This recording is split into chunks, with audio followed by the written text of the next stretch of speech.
اللہ تعالیٰ ان گناہوں کو سدھارنے والا بنائے، توبہ کرنے والا بنائے، اور اللہ نے جو ہمارے کندھوں پہ ذمہ داری دی ہے کہ عوام کو دین کی دعوت دینی ہے، اس پہ عمل کرنے والا بنائے۔ تو بس میرے لیے وہ بہت ہی اچھا مقام تھا کہ اللہ نے اتنی بڑی نعمت سے نوازا۔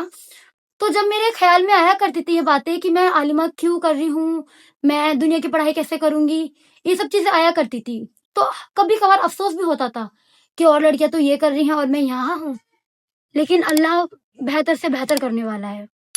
الحمدللہ جب میں فارغ ہو کے آئی تو میں نے بچوں کو پڑھانا شروع کرا، جیسی میری امی کی خواہش تھی۔ میں نے ایک اسلامک اکیڈمی کھولی، زاہد اسلامک اکیڈمی۔ زاہد میرے ابو کا نام ہے، اس لیے میں نے اس کا نام رکھا تاکہ میں جتنے بچوں کو پڑھاتی رہوں اس کا ثواب صرف اور صرف میرے ابو کو جائے اور ہمارے مرنے کے بعد ہمیں بھی ملے۔ تو یہ کرنے کے بعد اس کے بعد میں نے سوچا کہ آج کل لوگوں کی سوچ یہ ہے کہ جو انسان دین سے جڑ جاتا ہے نا، وہ دنیا سے نہیں ہوتا، مطلب وہ دنیا میں کچھ بھی نہیں ہے، اسے کچھ نہیں سمجھتے۔ جس نے برقع پہن رکھا ہے سوچتا ہوں اسے دنیا کے بارے میں کچھ نہیں پتا۔ تو مجھے ایسا لگا کہ مجھے دنیا کی پڑھائی بھی کرنی چاہیے، تو میں نے اپنی امی سے کہا کہ امی مجھے دنیا کی پڑھائی بھی کرنی ہے، اسکول پڑھنا ہے۔ تو میری امی نے کہا کہ بیٹا آپ کو جو کرنا ہے، جتنا کرنا ہے آپ کرو، میں آپ کے لیے ہر چیز کرنے کے لیے تیار ہوں، آپ کو پردے میں رہ کے جو کرنا ہے کرو۔ تو میں نے 10th بھی کری، 12th بھی کری، اور الحمدللہ ابھی میں BA کر رہی ہوں، and I am also teacher in private school.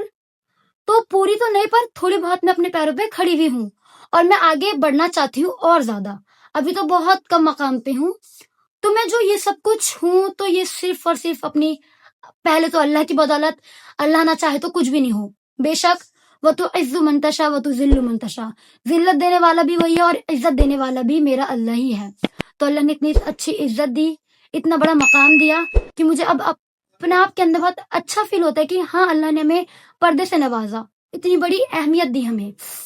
اس کے بعد اللہ نے ہر چیز دی جو مانگا اللہ سے۔ اس کے بعد پھر میری امی جو ہمیشہ مجھے سپورٹ کرتی رہیں کہ آپ کو جو کرنا ہے آپ وہ کرو۔ ابھی میں نے کچھ کرا نہیں ہے، میں کرنا چاہتی ہوں، میں بہت کچھ کرنا چاہتی ہوں، بس آپ سب کی دعا چاہیے مجھے کہ اللہ تعالیٰ اور آگے بڑھائے مجھے، میں آگے اور بچوں کو پڑھانا چاہتی ہوں اور آگے بڑھنا چاہتی ہوں صرف یہ پڑھائی کے ذریعے۔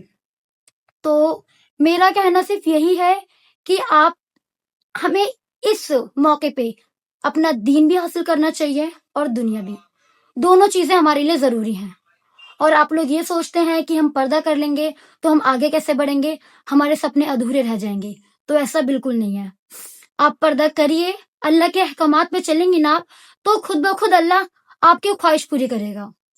تو اس لیے جو اللہ چاہتا ہے وہ کریے، اور جو آپ چاہیں گے اللہ پھر وہ کرے گا۔ تو بالکل اللہ کے سارے فرائض مانیے، اللہ آپ کی ساری دعائیں سنے گا۔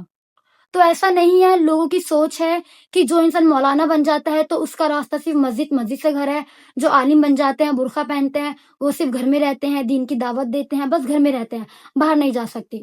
تو ایسا کچھ نہیں ہے، اللہ کہتا ہے آپ جو کرنا چاہتے ہو شریعت کے حساب سے وہ کریے، پر شریعت کو اپنے سامنے رکھتے ہوئے تو آپ ہر چیز کر سکتے ہیں۔ تو میری بھی آپ سب سے یہی دعا ہے، یہی گزارش ہے کہ آپ سب لوگ بھی دین کی راہ کو اختیار کریے، اللہ کے علم کو حاصل کریے، اور اس کے بعد پھر دنیا بھی حاصل کریے، دونوں چیز ساتھ میں کریے، آپ ضرور کامیاب ہوئیں گے۔ تو یہ تھی میری چھوٹی سی عالمہ بننے کی جرنی۔ تو امید کرتی ہوں آپ کو اس سے کچھ نہ کچھ تو سیکھنے کو ملا ہوگا۔ تو آپ ہمارے چینل کو سبسکرائب کریے گا اور آگے شیئر کریے گا، اور کمنٹ میں ضرور بتائیے گا کہ آپ کو کیسا لگا، اور کیا آپ بھی بننا چاہتے ہیں عالم تو بالکل بنیے، کیونکہ عالم بننا بہت زیادہ ضروری ہے۔ ہم جان سکتے ہیں کیا صحیح ہے کیا غلط ہے، ہم جان سکتے ہیں کیا حرام ہے کیا حلال ہے۔ آج ہم اتنے کنفیوز ہوتے ہیں کہ اس کی ویڈیو ٹھیک ہے اس کی ویڈیو ٹھیک ہے، اس سے بہتر ہے خود اپنے بچوں کو عالم بنائیے، خود آپ عالم بننے کی کوشش کریے، تو ضرور آپ کنفیوز نہیں ہوئیں گے۔ تو اللہ تعالیٰ ہم سب کو کہنے سننے سے زیادہ عمل کرنے کی توفیق عطا فرمائے۔ السلام علیکم ورحمۃ اللہ وبرکاتہ۔